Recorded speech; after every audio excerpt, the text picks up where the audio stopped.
how are you? You too. You more than me. I'm going to be, the more I'm going to do.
I'm just on auto and that's fine.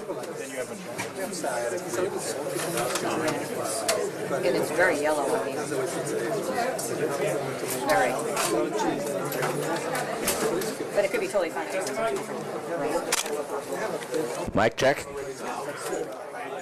I just did auto, it's fine.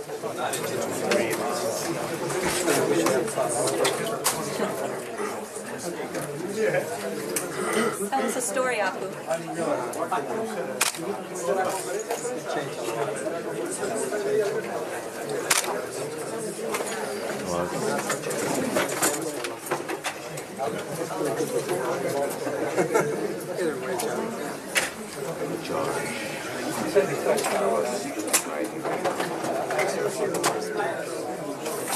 George.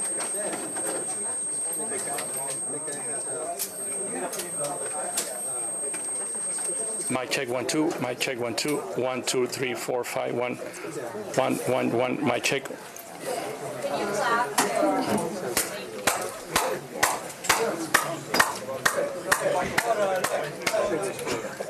Dímelo, Beto. Mío. Good.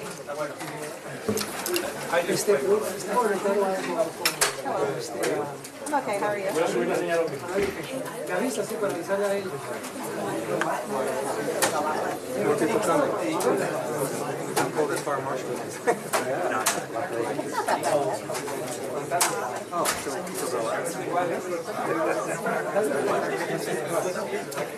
Ooh, is this new? That's fancy. I like it. Yeah, I like the orange. Oh, like an apple. I like the face. Okay.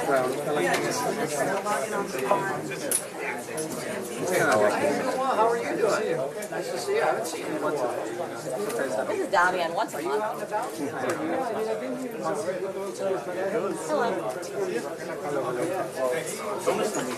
Hello. Yeah, exactly. Insane, huh? I like it.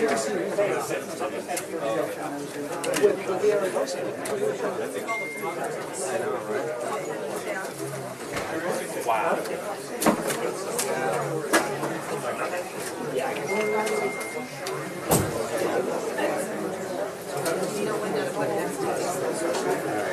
You look like a smart guy.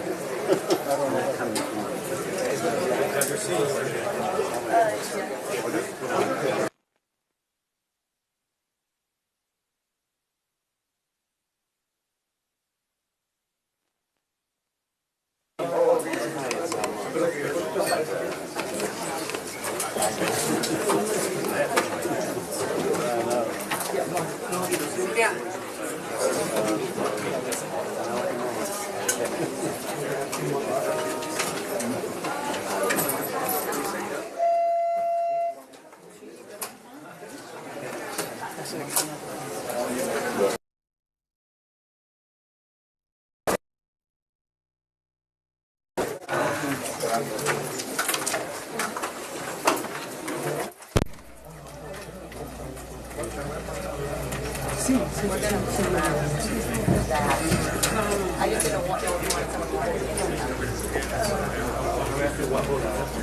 2 3 4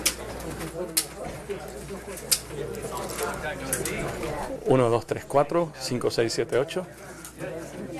1, 2, 3, 4, 5, 6, 7, 8, 9, 10. Ya me escuché, ya me escuché. Thank you. Thank you. Gracias. Mic check, another mic check. 1, 2, 1, 2, 3, 4, 5, 6, 7, 8, 9, 10. Mic check. 1, 2, 3, 4, 5, 6, 7, 8, 9, 10. Mic check. Testing, testing. 1, 2, 3. Mic check. 1, 2, 1, 2, 3, 4, 5, 6, 7, 8, 9, 10. Mic check. 20 minutes till. Mic check. 1, 2, 3, 4, 5, 6, 7, 8, 9, 10. Mic check. Testing. 1, 2, 1, 2, 3, 4, 5, 6, 7, 8, 9, 10. Mic check. Alan, how you doing? Mic check. 1, 2, 1, 2, 1, 2, 3. All right.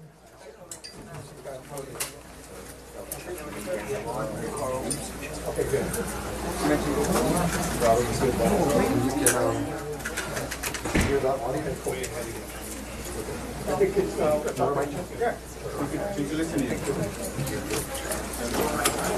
Testing. 1, 2, 3, 1, 2, 3. No, Fernando needs it.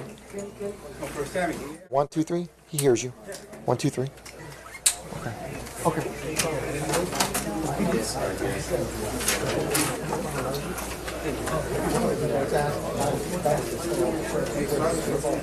It's all downhill from here.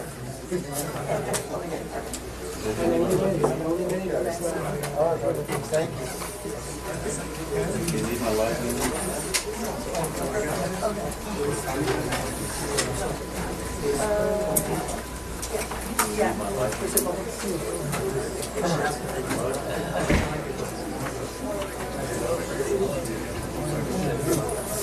No, they were.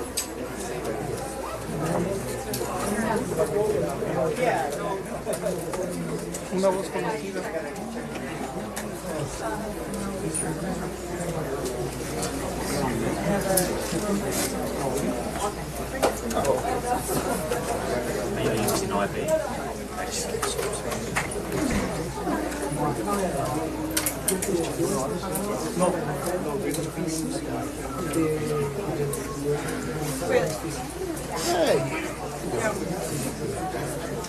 Of course, this is where I'd see the other stuff. I know, right?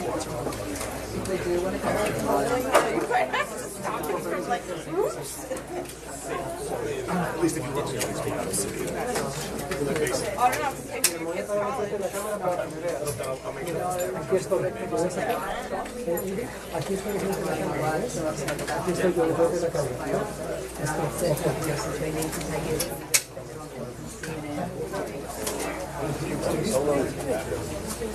¿Otra vez? Mira, me voy con la primera. Aquí estoy de frente de la cámara, ¿ves? Aquí estoy de frente de la cámara de Kennedy. Yo aquí estoy, enfrente de la cámara de Kennedy. Esa está arriba, ¿no? Ok, entonces esa es la rueda de prensa. No, yo voy a estar afuera. Yo voy a estar afuera.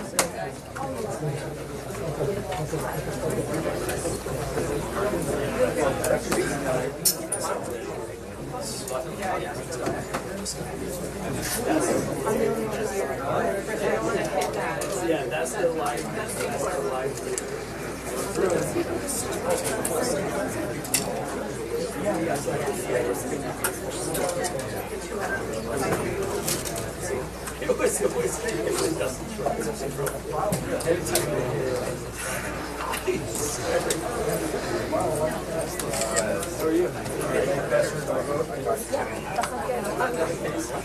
We are at the story, man. Mic check, 1, 2, 3. Mic check, mic check. Weiser said it's good. Signal's good. Cool. We are the. Okay, thank you. Great.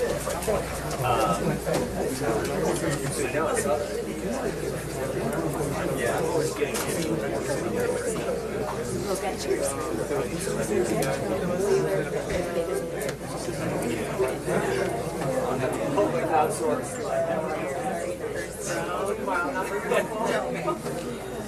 You're joking.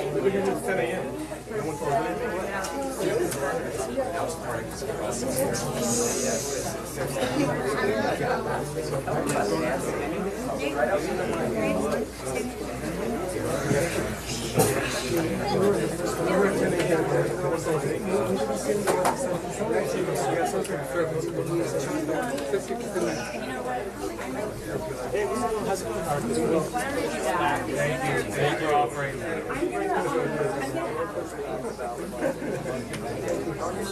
Like, give me some, but you guys need to move fast.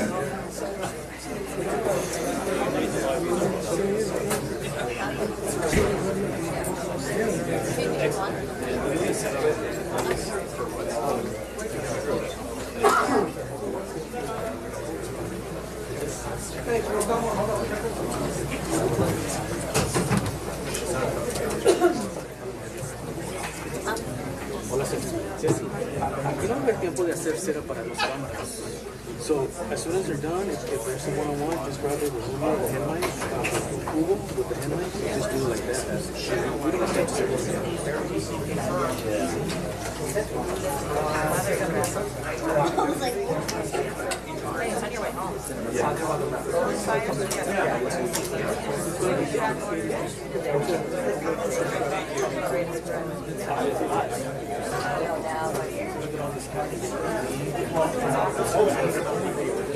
Just another mic check. 1, 2, 1, 2, 3. Mic check. 1, 2, 3, 4, 5, 6, 7, 8, 9, 10.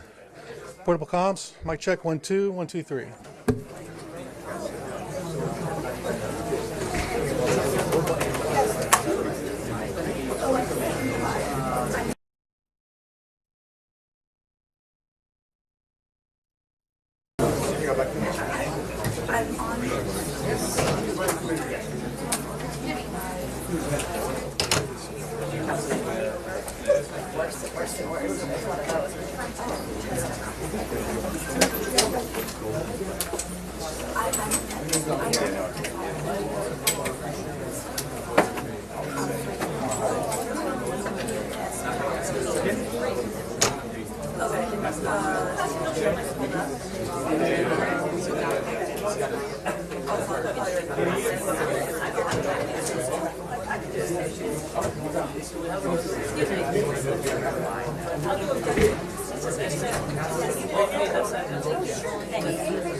I'm the mean one. I'm the mean one. Not really I was right at 11. They're not going to be here. They're going to try to keep you guys here. But we might also need to in the bathroom where you were. You did? Sorry, this is I wish you would have told you earlier as well.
And Esther?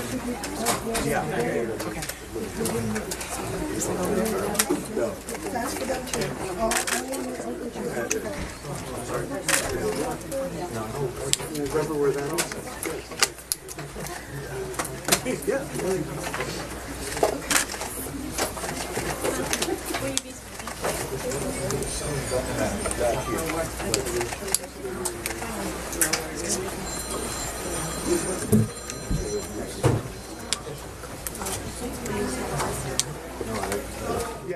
I'll put it on your face.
He's not trying to move the flag.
That's not good.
Yes, whatever you need.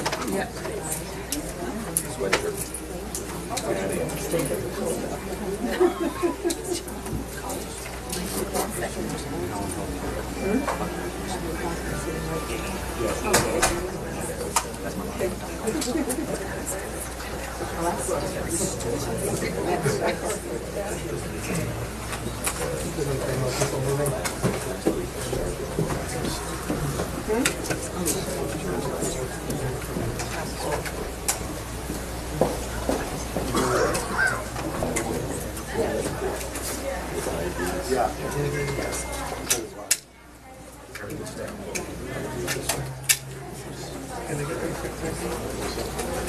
Joan, how are you feeling leading up to all this?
There's some chairs over there, pass them in here tonight.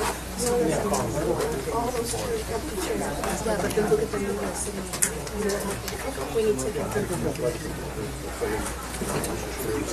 Yeah, so we need to make room for the family to sit a little closer. You want these people clear about it? Oh yeah, we're not going to be able to have any media standing here. We're going to leave this whole area. We need to clear off this area over here too. Leave some room, please.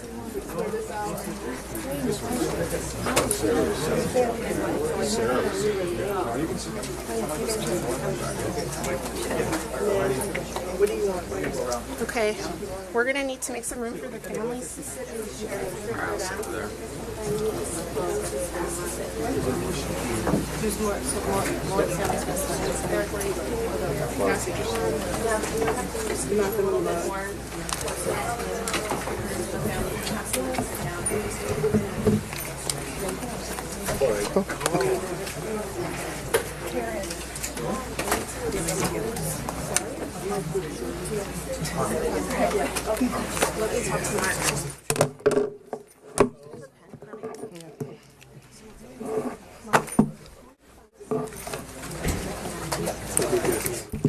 Test.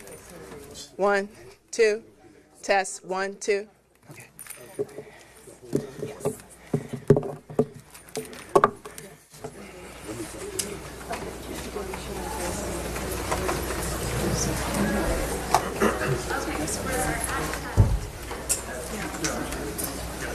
We can't have the media standing along this. They have to stay away. So make sure when it's time to. Yeah, you can't have anyone. Can everyone please silence their phones? Give me just a second. Computers, volume off, please. Thank you.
There's a couple of chairs over there.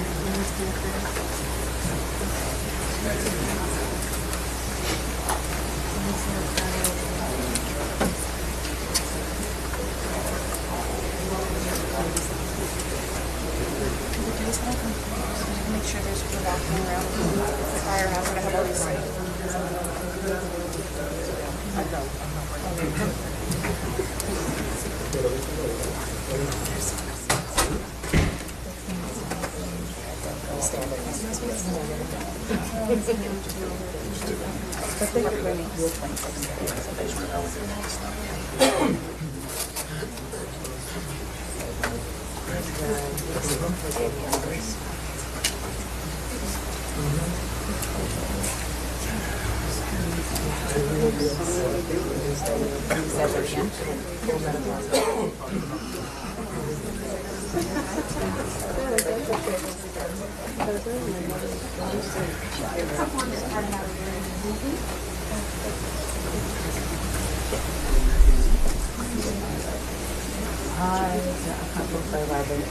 Yes, we do.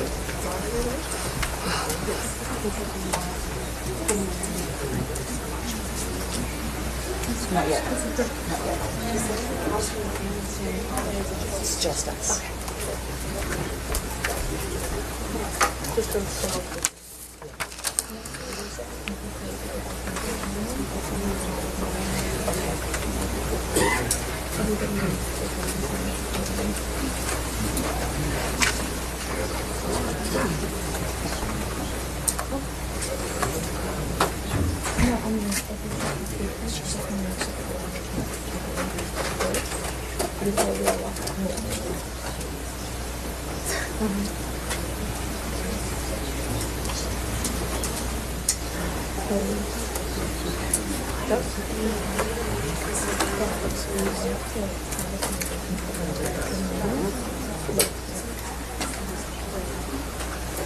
some chairs over on the side if anybody wants to take a seat. We have a hallway block from the news conference.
You're coming.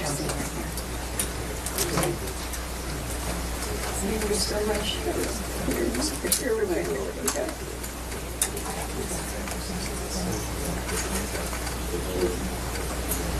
Sorry.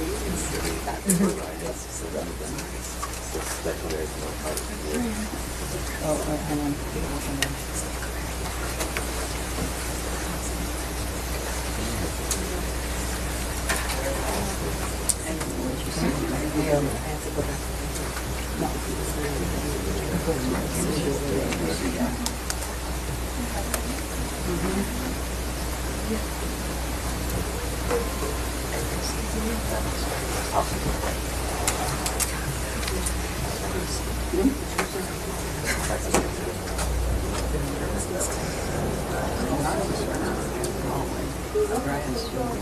Works right here. And then you go right there, okay? Family members and holidays and family members and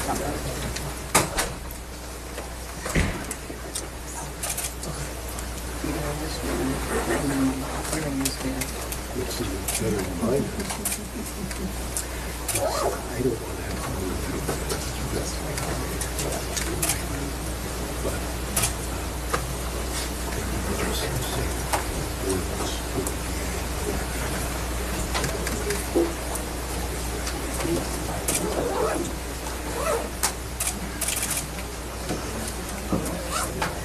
they're still waiting.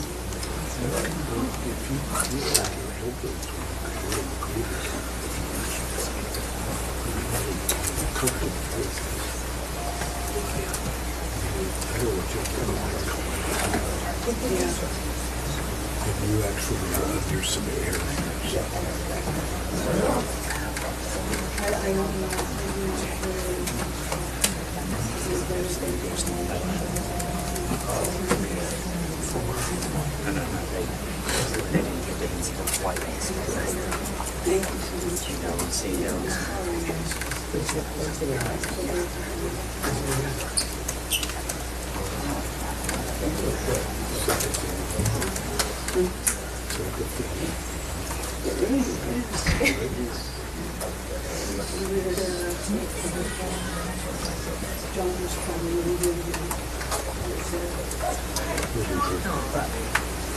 Everyone's very quiet. So it's really good.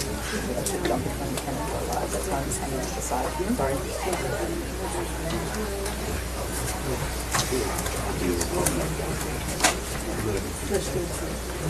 Exactly. I couldn't have said it better myself. First things first.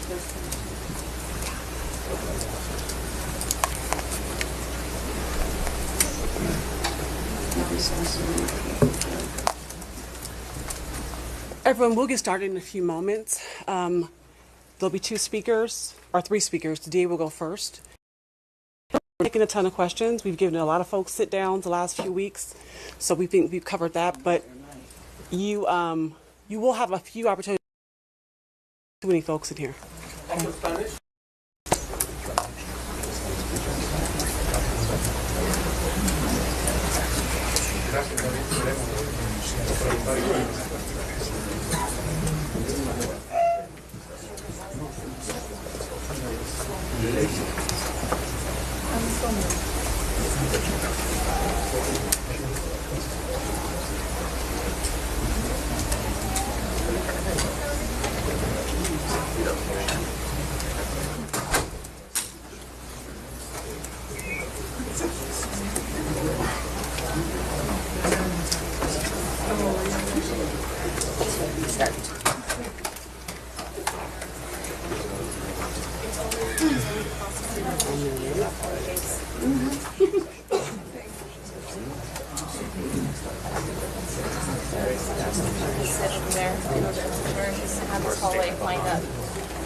October 24th.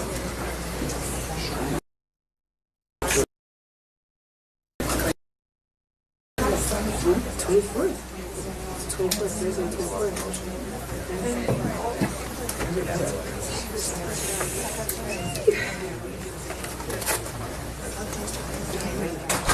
There's a couple chairs over there.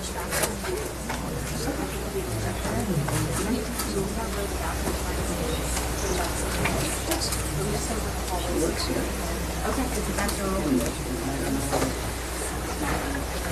Remembering meetings.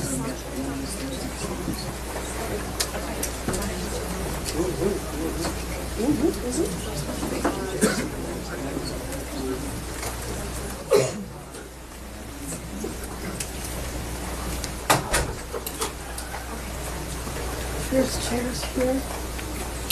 These chairs. There's people sitting here.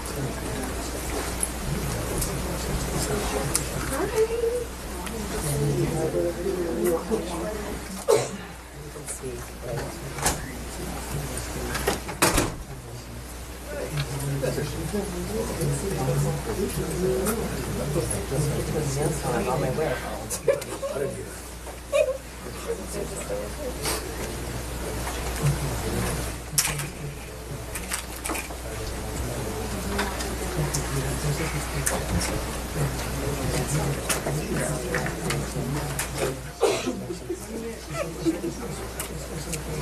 Right, I know.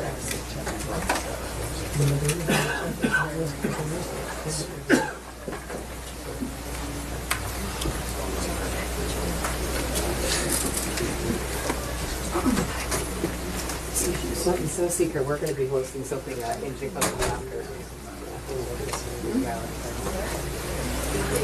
So we'll put something like that. It's really great. Press conference?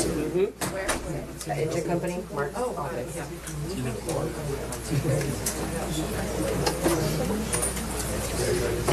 Yes. Long trial room.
No, it's actually, I don't know, I keep saying that, but it's a reply to the 26, which is just completely coincidental. No, what? I mean, of all the 365 days of the year, that's the day that I said that out of all the days that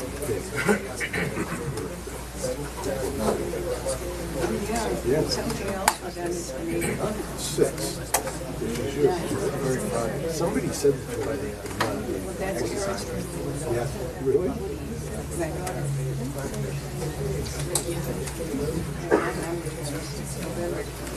And November 26th is the day that we that's the day which I hopefully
Yeah.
I can't wait. I can't wait. It sounds like it's great.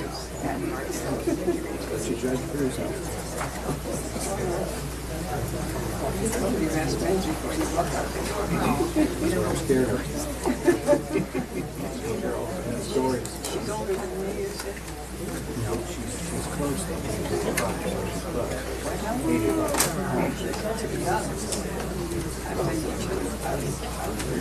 I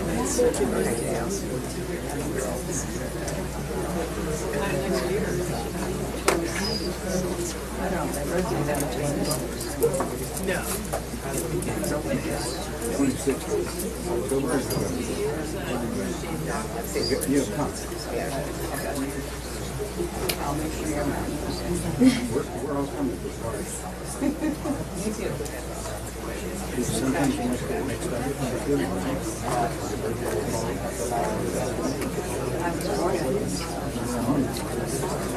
You're a gift.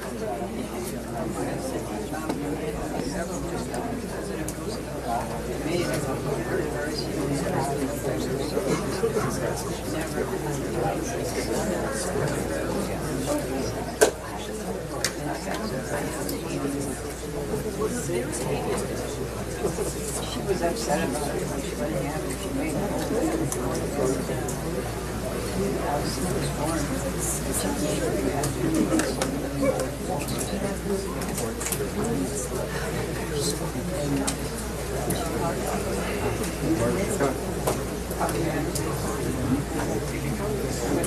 I started school in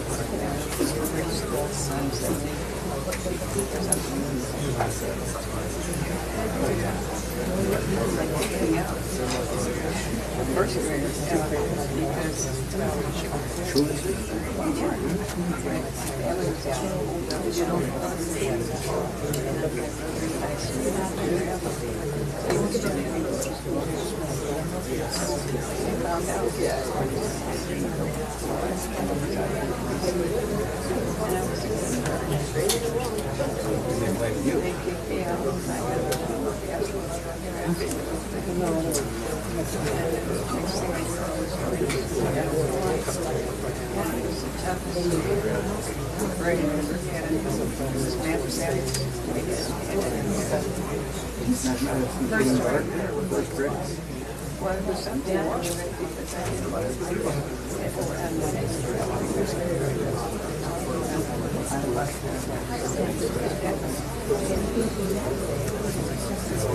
and that first day in school, how many days I kept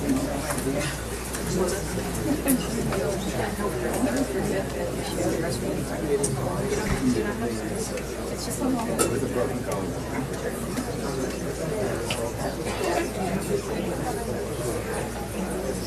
They started school value books on board. But I still got home in Arizona.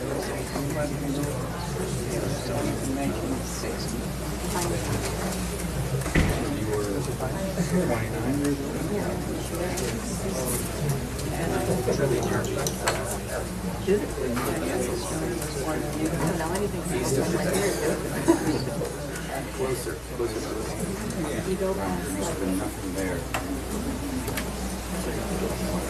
Something was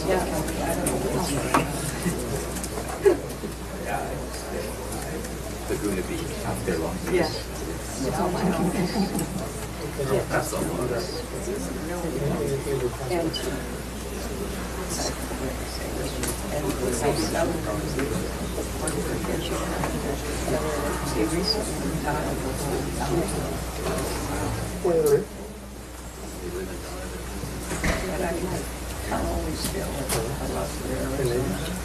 I can't tell you why this now. I've been good about it. Maybe because those cold winters in Chicago.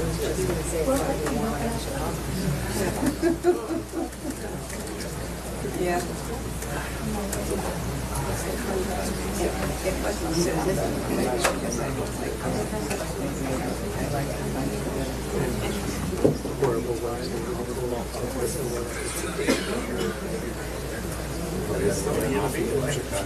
No, you're right.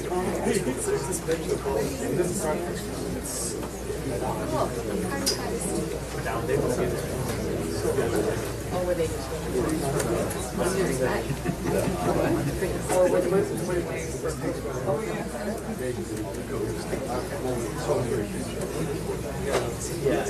that's one thing,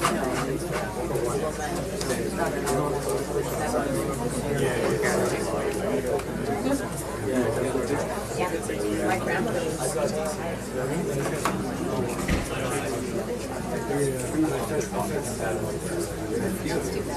yeah, or my great uncle came first in 1912, and then sent her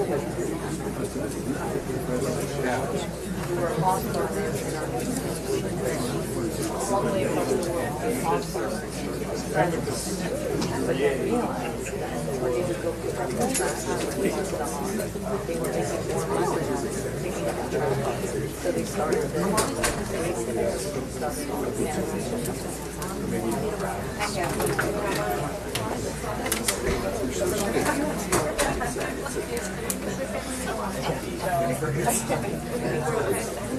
okay, oh, I think we're probably going to need those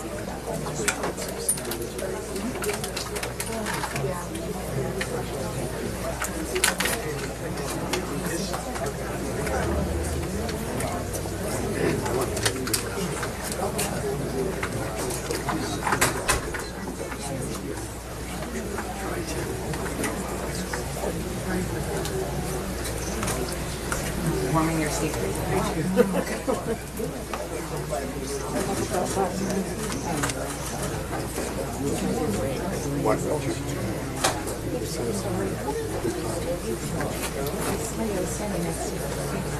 Oh, right. Alexander. Oh, Rich Richard. I've heard of you. Before, I was saying, close to these moments. The only thing that's true is the back. Oh, okay.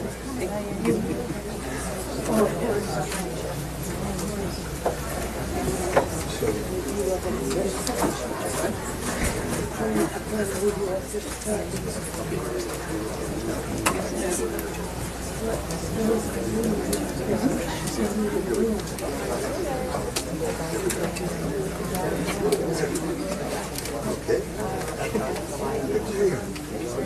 What a great day.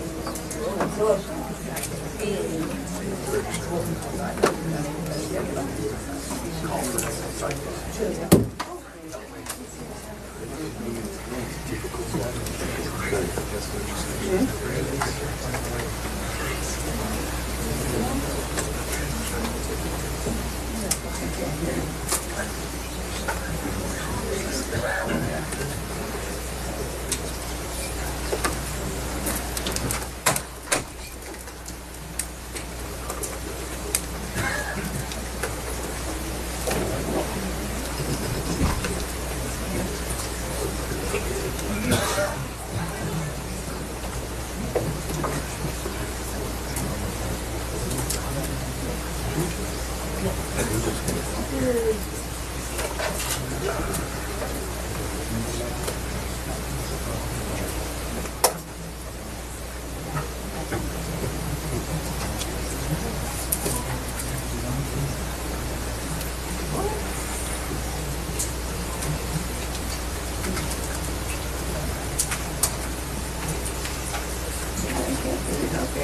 did that almost go. When you were saying I was trying to see, okay, that's right. It was hanging down. I know.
We're going to get started, everyone.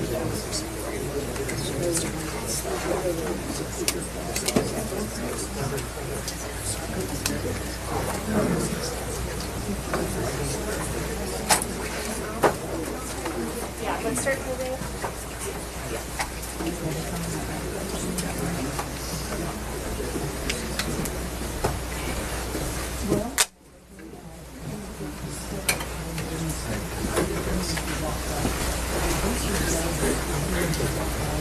That's your mistake. No, they're perfect. And Maria, you could stand here and then we'll stay next to you. And then our family, you can just kind of bunch in. The closer the better for the cameras. We can have, yeah, if we have some family members stand on this side as well. That would be great. And just the closer the better.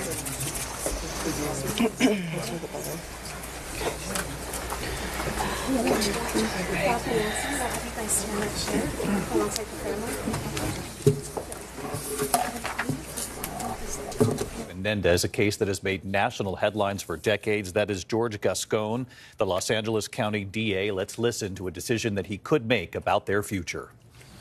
Okay, good afternoon, everyone. And before I begin speaking, I I want to also introduce some other people that are here with me, and hope I'm pronouncing the names right because I've seen handwritten part of it. But I have Ana Maria Barat, Jose Menendez, Jose Menendez, and niece Karen Vandermolen, and Katie's niece. They're all here with us. Also with us here is Brock Lunsford. He's the assistant head deputy for the post-litigation conviction unit, and Nancy Cervier, who is the deputy district attorney in charge of the resentencing unit. Let me begin by telling you that this is a case where we've had many people in this office spend a great deal of time reviewing the case. I have to tell you unequivocally that we don't have a universal agreement. There are people in the office that strongly believe that the Menendez brothers should stay in prison the rest of their life, and they do not believe that they were molested. And there are people in the office that strongly believe that they should be released immediately and that they were in fact molested. I have to tell you that after a very careful review of all the arguments that were made for people on both sides of this equation, I came to a place where I believe that under the law, resentencing is appropriate, and I am going to recommend that to a court tomorrow. What that means in this particular case is that we're going to recommend to the court that the life without the possibility of parole be removed and that they will be sentenced for murder, which, because there are 2 murders involved, that will be 50 years to life. However, because of their age, under the law, since they were under 26 years of age at the time that these crimes occurred, they will be eligible for parole immediately. The teams that have worked on this, on the resentencing side of it, have spent literally probably hundreds of hours by now looking at this case. These cases were originally presented on the habeas side of it, which I'll explain in a moment what that is, last year, and then the request for a prosecutor-initiated resentencing occurred earlier this year. And there have been people in this office working in these cases from the very beginning, as well as many other cases that we have. The reason why I'm here today and why I came in front of all of you about 10 days ago is because there was a more recent documentary about the case that again brought a tremendous amount of public attention. And we know there have been other documentaries, so this is not the first, this is a more recent one. And frankly, our office got flooded with requests for information. And even though this case was already scheduled to be heard in late November, I decided to move this forward because, quite frankly, we did not have enough resources to handle all the requests. And one of the things that I thrive to do in this office is to be very transparent in everything that we do. In this case, we review the prison files. And you have to understand that the way the process works, when you're talking about a resentencing under the law, it really focuses not necessarily on what the original crimes were, but it focuses on, has the person been rehabilitated, number one, and number two, can they be released safely into the community? Under that rubric, since I've been in office, we have resentenced over 300 people, including 28 for murder. Only 4 have reoffended. If that was a regular recidivism rate in this country, we would be the safest nation in the world, but we know that it's not. In fact, somewhere between 40 and 50% of the people that go to prison reoffend and get rearrested. And that's why we have so many problems. However, when you look at the case of the Menendez brothers, you see two very young people. One was 19 and the other one was 21 when they committed these horrible acts. And I want to underline, they were horrible acts. There is no excuse for murder. And I will never imply that what we're doing here is to excuse that behavior. Because even if you get abused, the right path is to call the police, seek help. But I understand also how sometimes people get desperate. We often see women, for instance, that have been battered for years, and sometimes they will murder their abuser out of desperation. And I do believe that the brothers were subjected to a tremendous amount of dysfunction in the home and molestation. But they went to prison for life without the possibility of parole, which meant that certainly under the law at that time, they had no hopes of ever getting out. They could have done what many other people do, which is basically said, you know what, I'm here for the rest of my life, so I'm going to do whatever. I'm going to misbehave, I'm going to join gangs, I'm going to live the life of the prison. But they never did that. To the contrary, even though they didn't think that they would ever be left free, they engaged in a different journey. A journey of redemption and a journey of rehabilitation. And often the people that begin their journey of rehabilitation and redemption in prison is often very internal. And what they do, and one of our lawyers pointed out this today, is usually the path is people try to further their education, do things for self-improvement, which the brothers have done, by the way. But it's more unique or less usual, I guess, when people not only do that, but they also begin to engage in ways to make life for others better. And in this case, the brothers have been doing so for a very long time, creating groups to deal with how to address untreated trauma, creating groups to deal with other inmates that have physical disabilities and may be treated differently. Even in one case, Lyle negotiating for other inmates as to the conditions that they live under during prison. And all this was done by two young people, now they're not as young, that had no hopes of ever getting out of prison. They have been in prison for nearly 35 years. I believe that they have paid their debt to society, and the system provides a vehicle for their case to be reviewed by a parole board, and if the parole concurs with my assessment, and it will be their decision, they will be released accordingly. I must underline, however, this case will be filed in court tomorrow.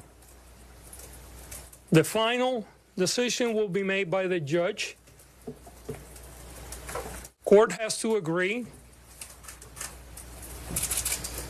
with my conclusion that they deserve to be resentenced. It is very possible that there may be members of this office that will be present in court opposing the resentencing. And they have a right to do so. And we encourage those that disagree with us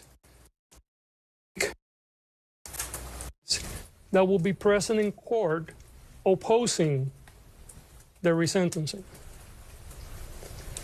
And they have a right to do so.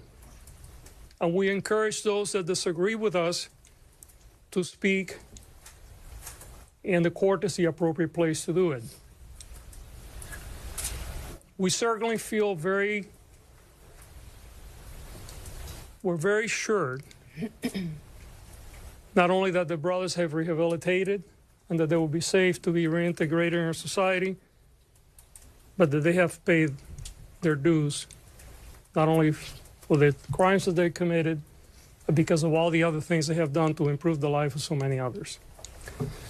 So, again, we will be filing for resentencing tomorrow. We're seeking that they would be sentenced to life with the possibility of parole, as opposed to life without the possibility of parole, which is they currently have. That means that they would have 50 years to life because there were 2 murders. But because of the age upon which they were convicted, under 26, under current law, that means they're eligible for youthful parole. I think there is also important to have some introspection today, because I think that often, for cultural reasons, we don't believe victims of sexual assault, whether they're women, whether they're men. We saw in our first trial, which, by the way, they were tried twice. The first trial hung, meaning the jury could not come to a conclusion, and in fact, about half of the jury wanted to convict them of manslaughter, which, if that were have been the case, they would have been off prison a long time ago. And then there was a second trial, and then they were convicted of murder with special circumstances, which led to the life without the possibility of parole. But it's salient to understand that our own implicit and sometimes explicit bias around sexual abuse and sexual assaults often leads us to severe injustices in our community. And I want to speak to those that are victims of sexual assault now, whether you're a man or a woman. Know that we're here for you. If you're a victim of sexual assault in this community, and by that we're talking about LA County, not just LA City, you can come for help. Whether you're prepared to prosecute or not, we will be here for you. We have services for you. And if you're prepared to move forward with the prosecution, we will evaluate it as we do any other case. And if we believe that the evidence is there to present a credible case in front of a jury that can be proven beyond a reasonable doubt, we will proceed accordingly. You do not have to suffer alone. You don't have to keep it to yourself. And help is here unconditionally. I'm going to say a few words in Spanish because I know there's tremendous amount of interest from the Spanish media, and I know that there are going to be other speakers today. There you have it, an extraordinary development coming to us from Los Angeles at this hour. George Gascón, the Los Angeles County District Attorney, coming before the cameras there in Los Angeles to declare that he believes, and he will file this tomorrow, that the brothers, the Menendez brothers, Lyle and Erik Menendez, should be resentenced 3 decades after the murder of their parents, Jose and Kitty Menendez. They received life without the possibility of parole. He believes, and it will be his suggestion, that they are resentenced to life with the possibility of parole because there were 2 murders. That would mean 50 years to life. And given their ages at the time, 19 and 21 years old, that means they could be released immediately given the time served, given the fact that they have spent nearly 35 years in prison. He did, at the very beginning of his news conference moments ago, acknowledge that within the DA's office, there is not complete agreement on this. He said there are those in the DA's office who argued that they should not be released and that they did not believe that these boys were molested, in his words. The DA went on to say he has reviewed the evidence with a large team within that DA's office and that he is convinced that they did suffer sexual abuse at the hands of their father during those years that led up to those murders. He made it clear in his own words that that was not an excuse for murder. He said that victims of sexual abuse should reach out to authorities immediately. But he did say, given the time that they have served, nearly 35 years in prison, that he believes they have paid their dues. Let's bring in our national correspondent, Matt Gutman, live outside court there. And Matt, he indicated he's going to file this tomorrow. The judge will take this up as early as tomorrow.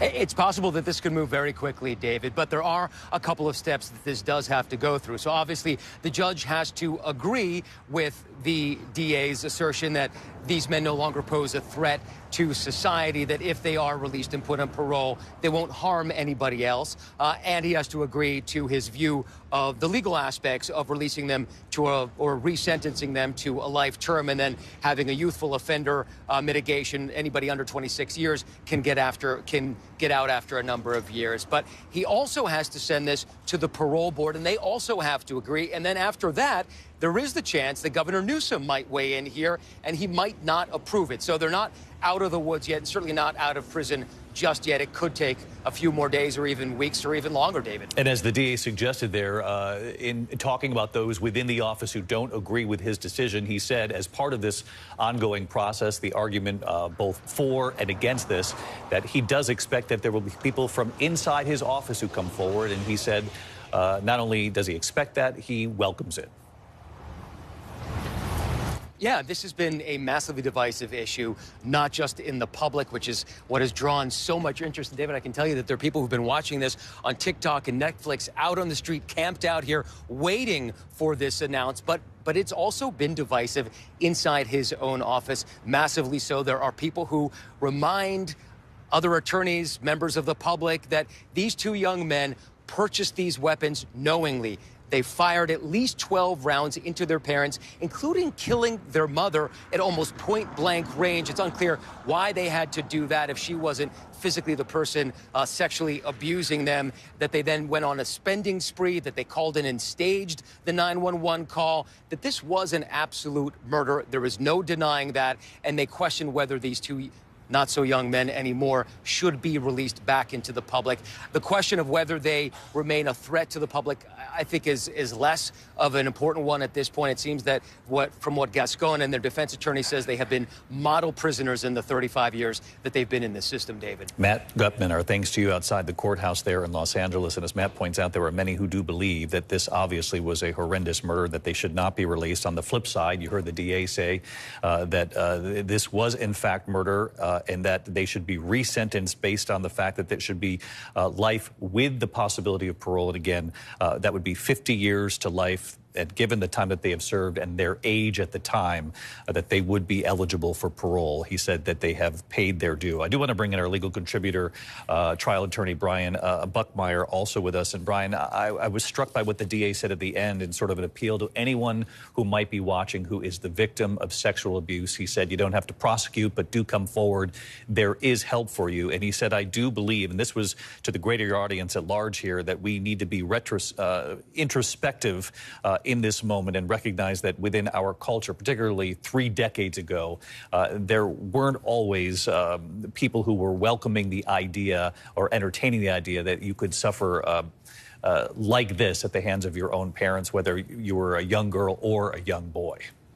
Yes, David. I think that point was highlighted here as the fact that the evidence that came forward in this case cast a different perspective as to how sexual abuse is affected in different people that we don't often consider. The concept of a young boy or young man being sexually abused in the early 90s was not the same as it was today. And I think as we see our understanding of sexual abuse, reporting that type of abuse later on and how it affects the different genders, I think the prosecutors are doing the right thing of opening it up to the public and saying, if you are a victim of this, come forward. We will not be bound by stereotypes or belief decades old.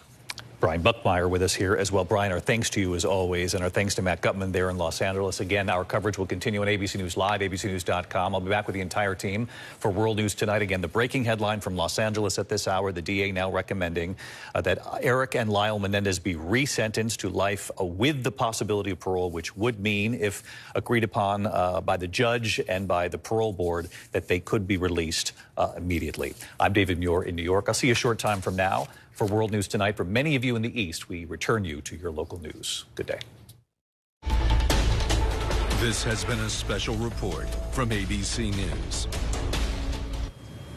Hey everyone, I'm Elizabeth Schulze, and you are watching ABC News Live. We have been covering breaking news after the Los Angeles District Attorney announced that he would be recommending a new sentencing for the Menendez brothers, saying that he is recommending as soon as tomorrow that the brothers should be eligible for parole immediately. They had been sentenced to life without parole for the murder of their two parents. This was a case that has gripped the nation. Lyle and Erik Menendez have served more than 30 years in prison since that 1996 conviction for murdering their parents. That was back in their Beverly Hills mansion in 1989. Their first trial ended in a mistrial, but there has been enormous public response to this as we have seen documentaries come out, interest in whether this sentencing should be reversed. And now we are getting that recommendation from the LA District Attorney. I want to go to our ABC News Chief National Correspondent, Matt Gutman, who is outside of court there in LA.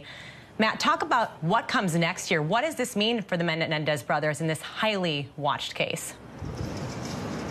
Just to reset, Elizabeth, what we're talking about is DA George Gascón essentially asking for a resentencing of these two brothers. And he's not denying that a murder occurred. He's not denying that it was grisly and horrible. He's saying they should be sentenced to 50 years to life. But there is a clause in California law that allows for people who were under 26 at the time that they committed the crime to be released after a certain period of time, essentially a life sentence. And Gascón is saying that 35 years is essentially a lifetime in prison. That's why he's going to recommend that his prosecutors bring to this judge this resentencing. The judge does not have to agree. The judge can also be persuaded by others in court, and we understand that there are members of the DA's own team who are going to oppose him in court, saying that no, these two young men should not be released. But what you do have here is essentially the DA and the defense teaming up, demanding some sort of, asking for some sort of leniency in the sentencing, and he hopes that it happens immediately. There are a couple of steps before this actually happens, before we might see the two brothers released from the prison which they're being held in San Diego. One of them is a parole board. So even if a judge agrees with the DA that the sentence should be mitigated to 50 years to life and they should be released immediately, it then has to go before a parole board. And even after that, Governor Gavin Newsom of California does have the right to nix this and reject the option. So there are still a couple of levels left before this is over. But this is obviously a major step in this 35-year-long saga of Erik and Lyle Menendez, Elizabeth. A huge win for those who have been pushing for this. Our Matt Gutman there in Los Angeles. Thank you so much, Matt. Let's go to ABC News legal contributor and trial attorney Brian Buckmeyer, who's been following this case so closely for us. Brian, we heard the LA District Attorney Gascón say that he believes that the brothers have paid their debt to society, that they've already served 35 years in prison, and that there is no excuse for murder, he said, but that now is the time to recommend this resentencing. He also talked about this fact that within the own office of the LA, of his own office, there was disagreement, that there are people there who said they should continue to spend life in prison without parole. How unusual is it, Brian, that we're getting this recommendation and that he's acknowledging that not even everyone on his own team agreed?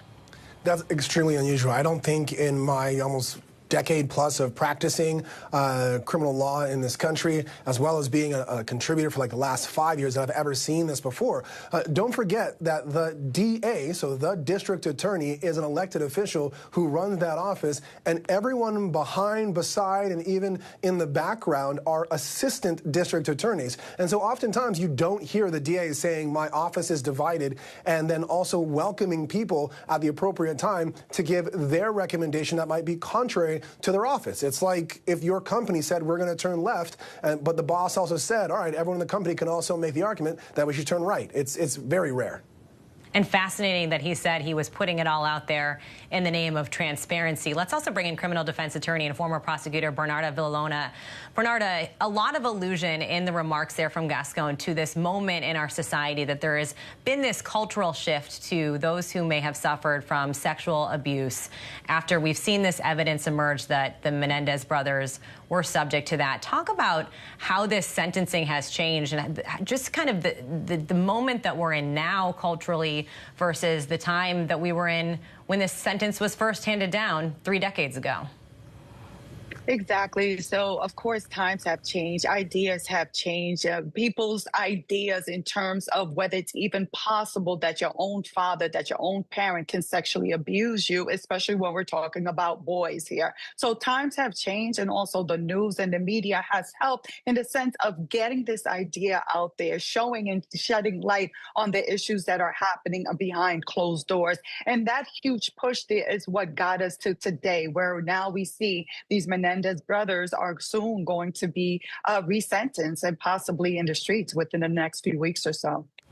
I want to ask you more about that public pressure, because we did hear the LADA basically say that his office was flooded with requests and that they decided to move this decision forward a little bit because they simply didn't have the resources to deal with all of those requests.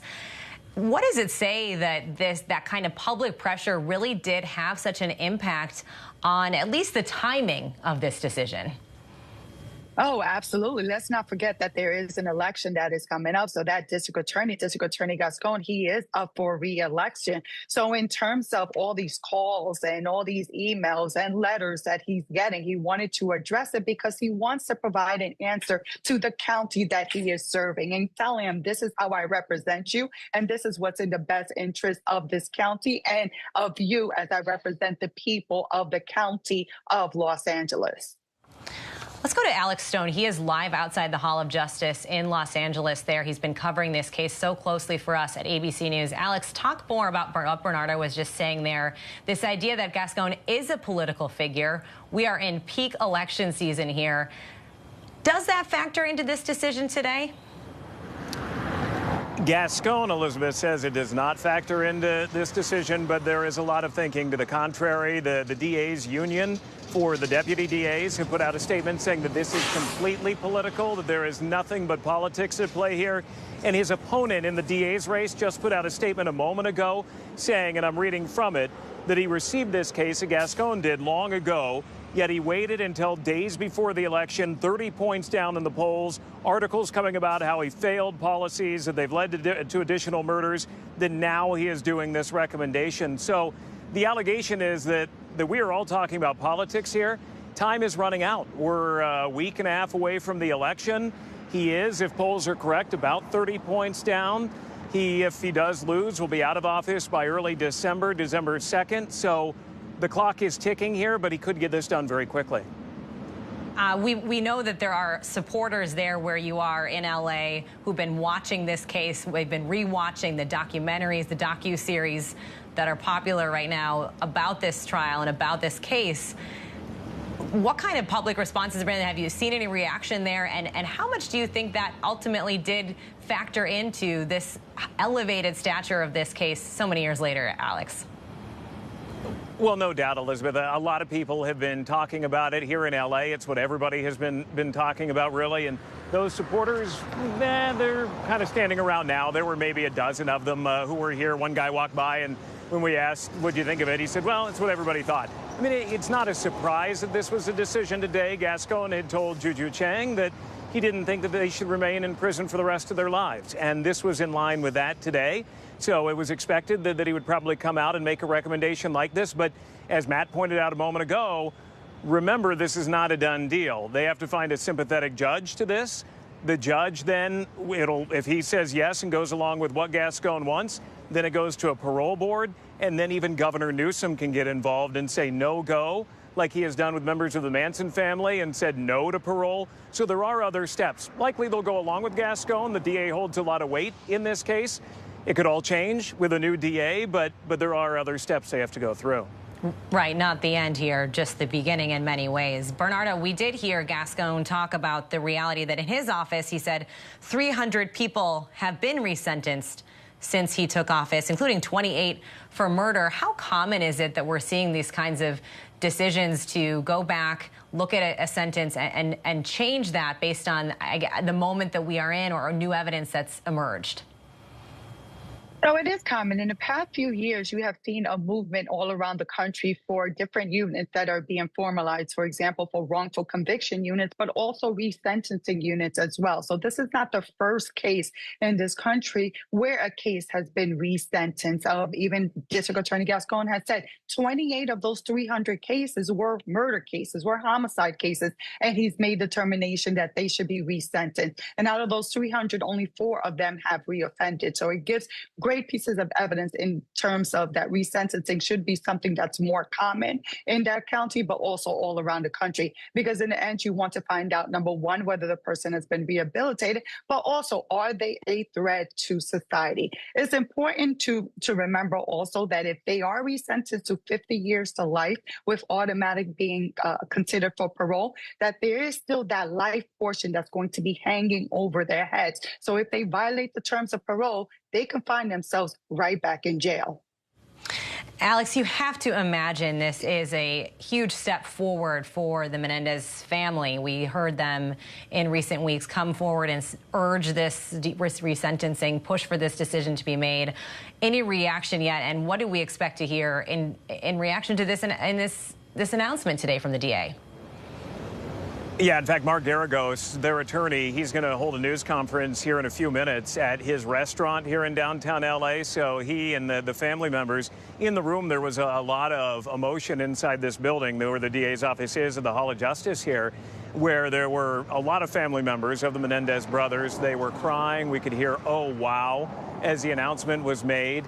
Gascón went into a room right beforehand and we believe briefed them on what he was going to say. He went in there for quite a while. The reason why it was so delayed was in that room right away from the press conference room.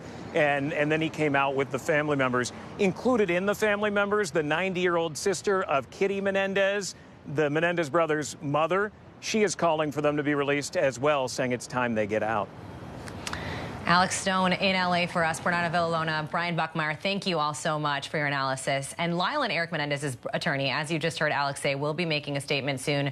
We are going to bring that to you live here as soon as that happens. To learn more about this case, be sure to check out the episode of Impact by Nightline, Menendez Brothers, Monsters or Victims, that is streaming now on Hulu.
Check, check, check. 1, 2, 1, 2.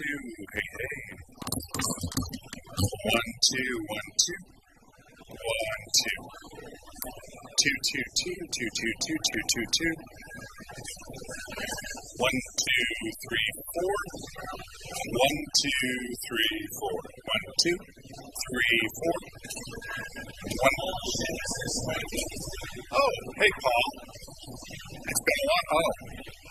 Sure, free sure swag. Hey, Paul. How are you? I haven't seen you in a while. This is the market. Just that there's seminar. I leave there so I can come to work today. So I'm working. 1, 2, 3, 4, 5, 6. Everyone good? Hey, Paul. Bye, Paul. What? Great. 1, 2, 3, 4, 5, 6. 6, 5, 4, 3, 2, 1. 1, 2. Okay. Everyone happy? Okay. Sure. So it cost you 5 hours the same. Okay. 1, 2, 3, 4, 5, 6. Great. Get to the point.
I'd probably hear from you, Joe.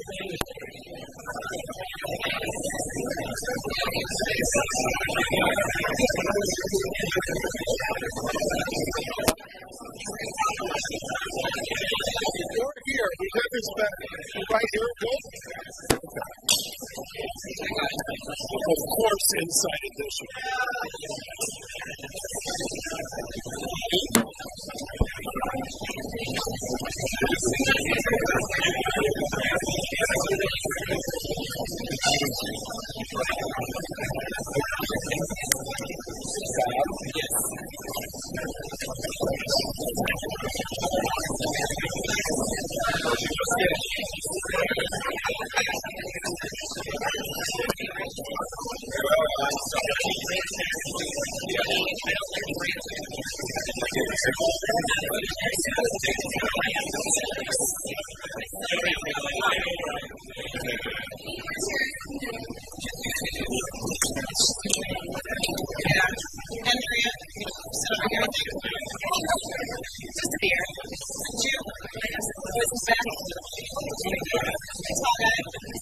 Mic check.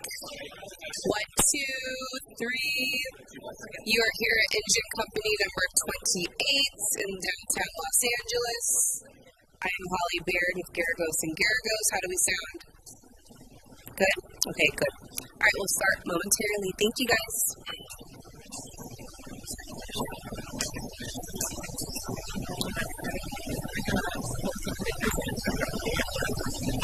It's a fantastic play here. I'm sure I'm going to go to that play.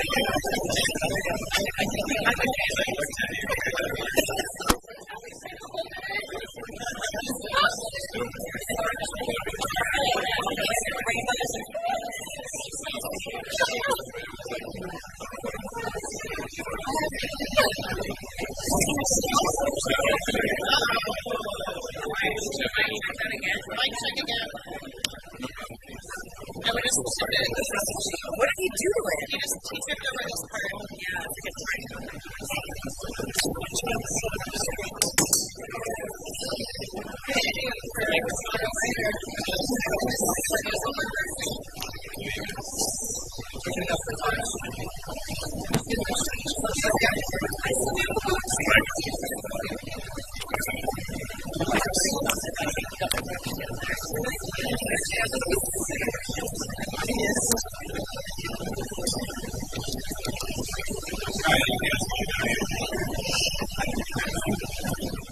Thank you. I'm Mark Garagos, along with Cliff Gardner, Alex Kazarian. We represent Lyle and Erik Menendez. Brian Friedman is here, who represents the family that's sitting behind me. On behalf of the family, I think I speak for all of them. We thank the DA for what he did today. And contrary to what some of the questions were,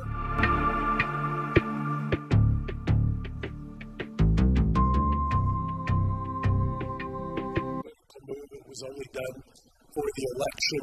I'm here to tell you that before there was ever any talk of an election, before there was ever any talk of whether or not he was down in the polls or anything else, this DA had taken seriously writ of habeas corpus after Judge Ryan issued the request for an informal reply.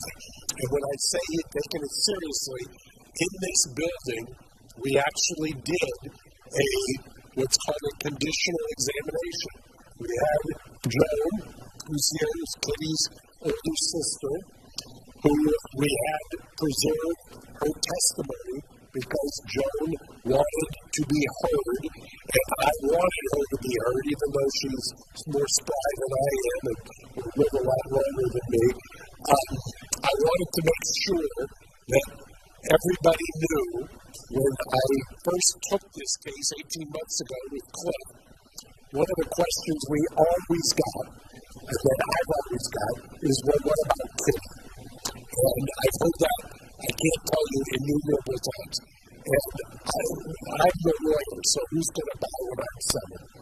However, I will tell you that the family is uniform behind me in their resolve that these boys need to come home. And today is a monumental victory on that path. And let me explain to you why. The DA today initiated resentencing. Any minute may have already been done. They filed the request for resentencing in the criminal courts building, the Clara Shortridge Courts building. Now what happens is it goes in front of a judge. That judge now will make the decision.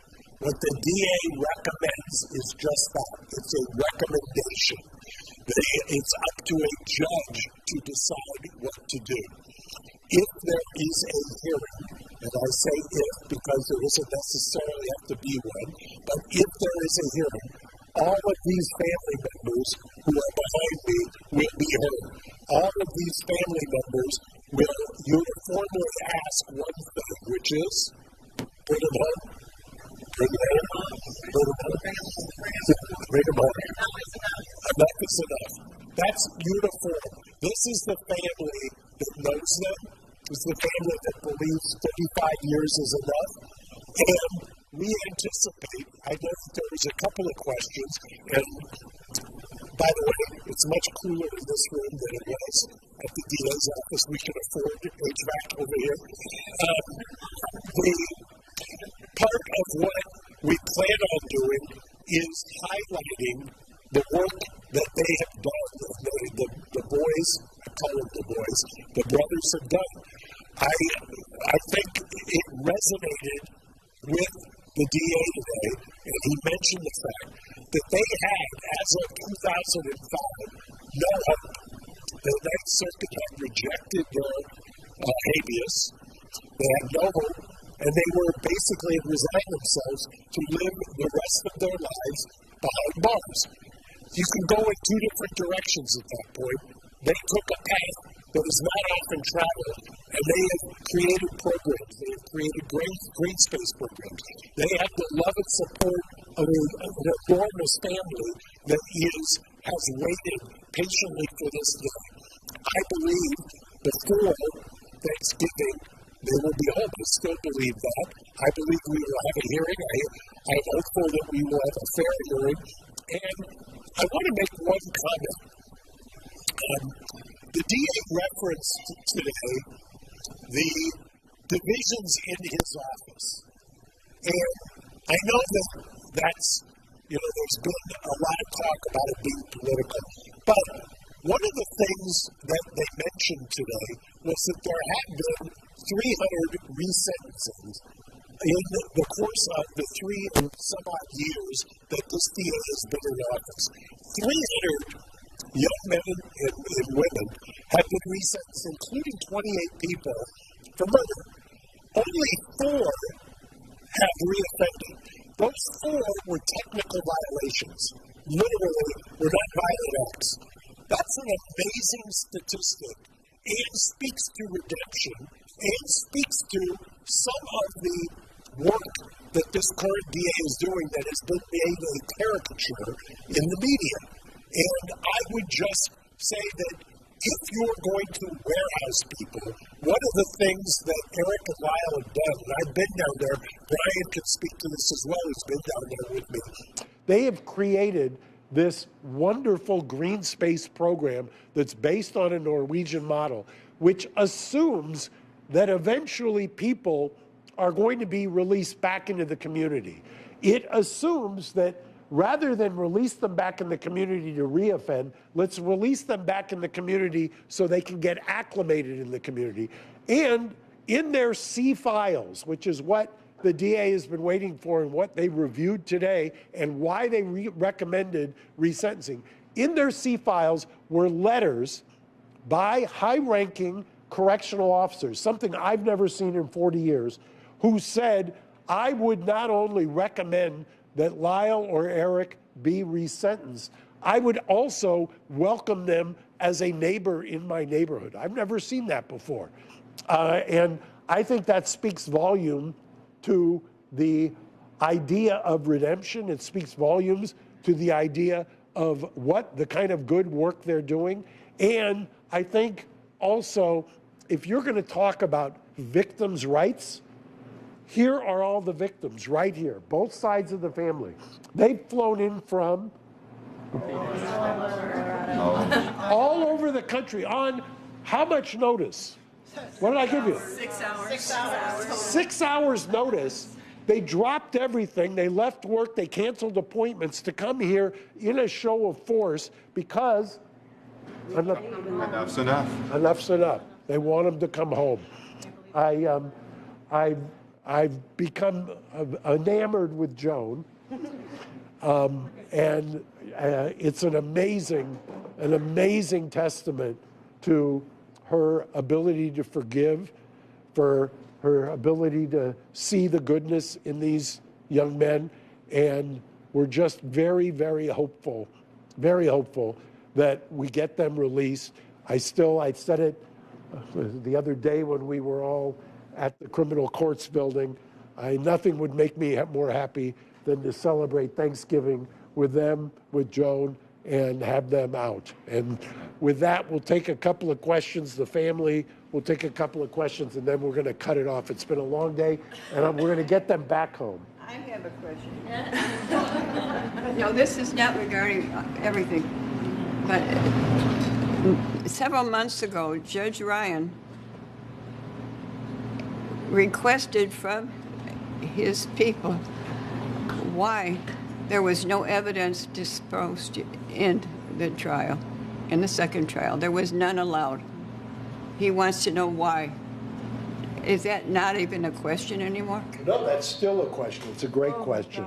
Because what Joan is asking is, on the request that he issued in response to the habeas, which is separate from the resentencing, I take one issue with the DA who said it's still a murder. Remember, back in 1994, and I've mentioned this before, and anybody will listen, I actually tried a battered woman's case, a woman named Yoshi Kale, in 1994.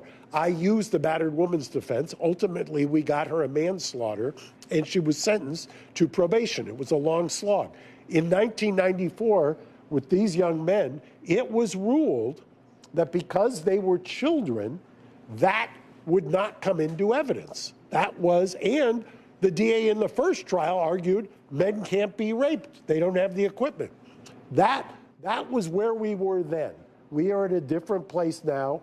That is the habeas question. For the resentencing question, I will just quote what the resentencing DAs said, that in all the time they have reviewed C files, they've never seen a more exemplary background while in custody than these two young men.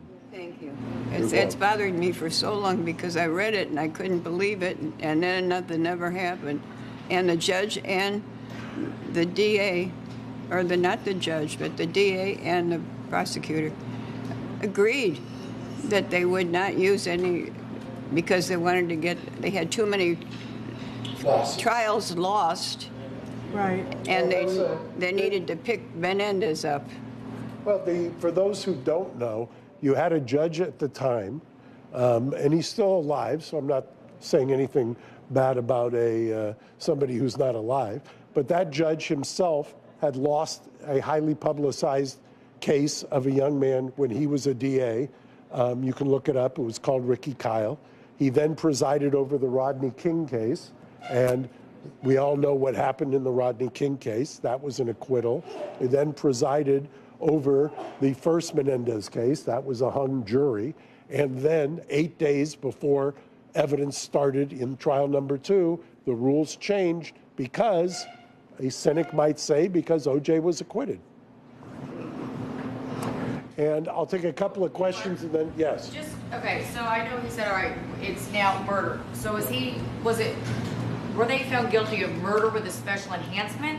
And so he's basically taking that special enhancement away. So now it's murder, and is that why it's now 50 years to life as opposed to life without the possibility of parole?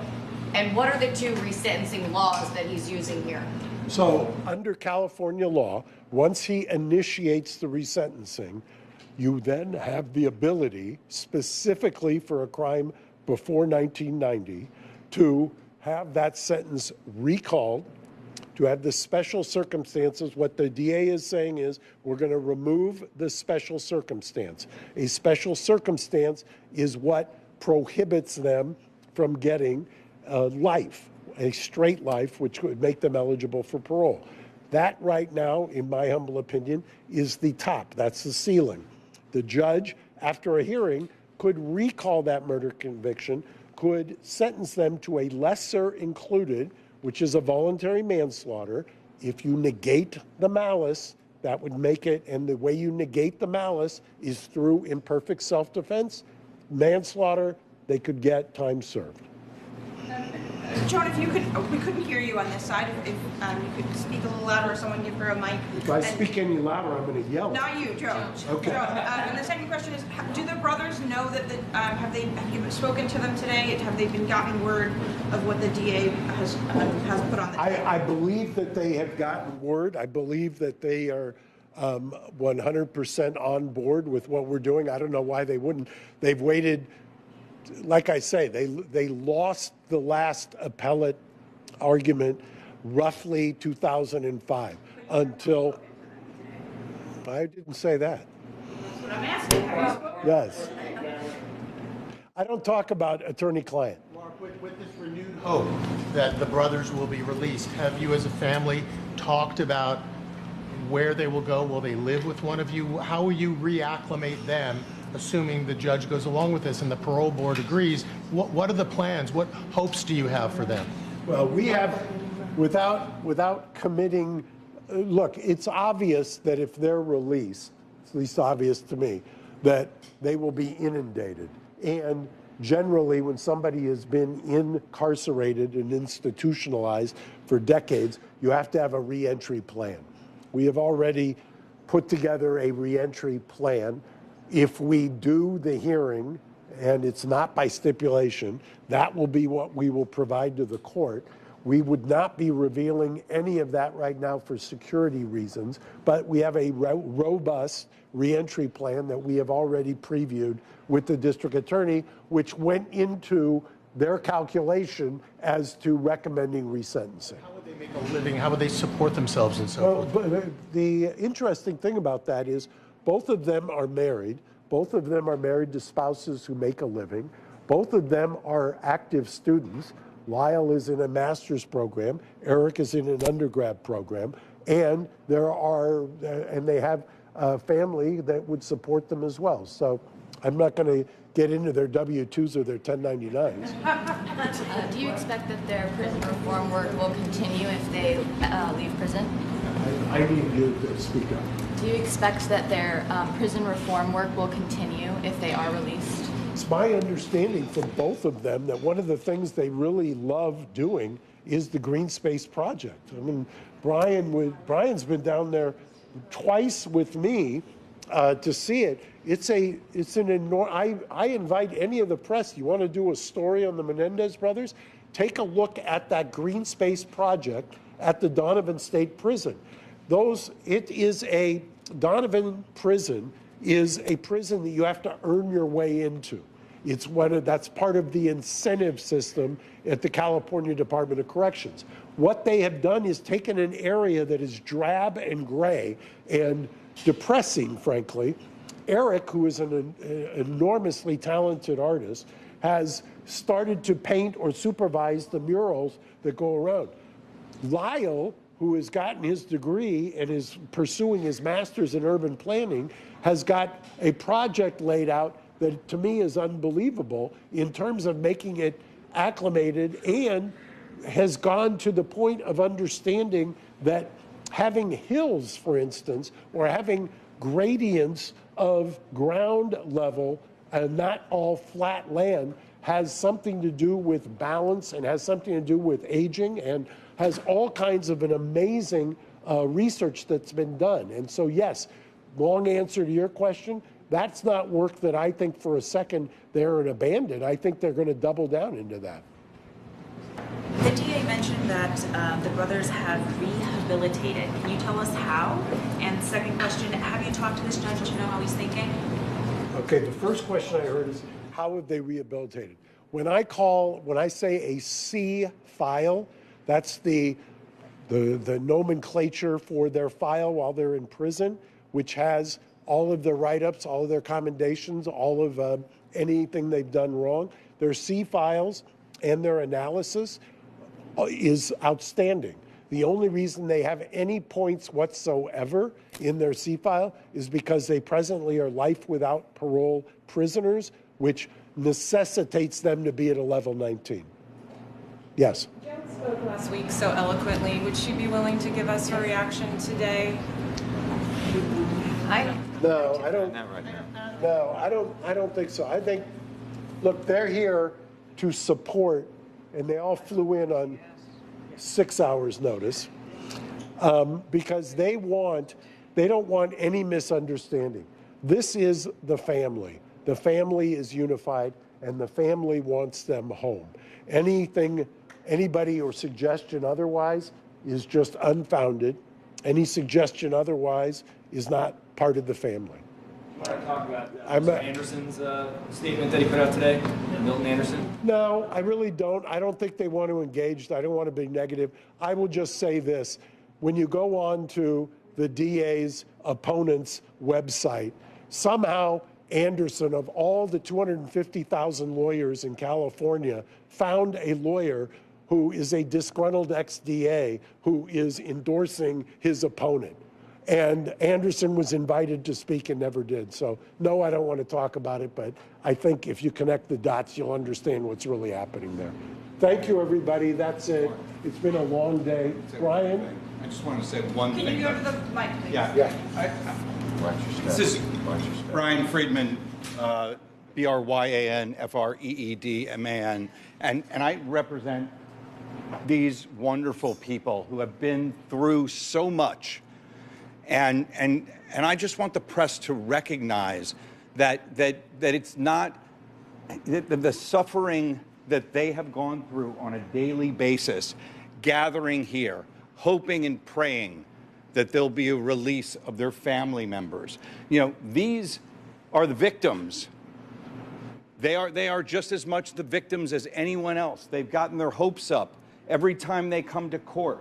They've stayed in touch with their family. They stayed in touch with the boys, and they love the boys, and they loved Kitty and Jose, and it just so happens that these are the very people who suffered all the way around, and they want the boys home. They want to hug them outside of prison. They want to connect with them. They want to help them. They want to watch these boys do wonderful things in the world. They want to watch them help other people. They want them to serve as examples of goodness and change and all of it. And I want to see that they have that opportunity, that they have that opportunity to love them and to touch them and to watch them do good. And that's why they're here. And that's why they show up on a moment's notice, no matter what's going on. Yeah. And they're wonderful people. And I wish they were my family. Not saying anything wrong with my family. Joan, you're gonna meet my mom, so not saying anything wrong. But they're lovely people. They're wonderful people, and they're people that love and know these boys and have been there to love and support them. And let's remember one thing: these are human beings, and human beings who, and all of you, I'm sure, have someone in your family who has struggled with something in some way. Maybe it's not as severe as this. Maybe it's more severe. But you know what? It's family. You love them. You give them chances. You give them second chances. These people aren't just showing up today. They have been there for 35 years. 35 years. Enough is enough is enough. Thank you. Thank you. Thank you, everyone. Okay, now you guys got your trips. Thank you. Yeah. Thank you. We gotta go. Mark. We're gonna I'll fill you guys in on the Zoom. Okay? On, we're going to know more Monday. All right, let's get out of the cameras. Let's just exit stage. Where this is.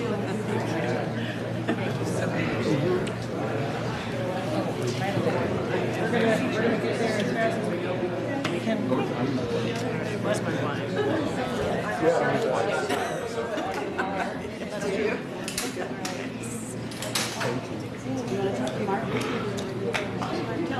I did screw this. Let's wait. You're not good right now. Huh? No.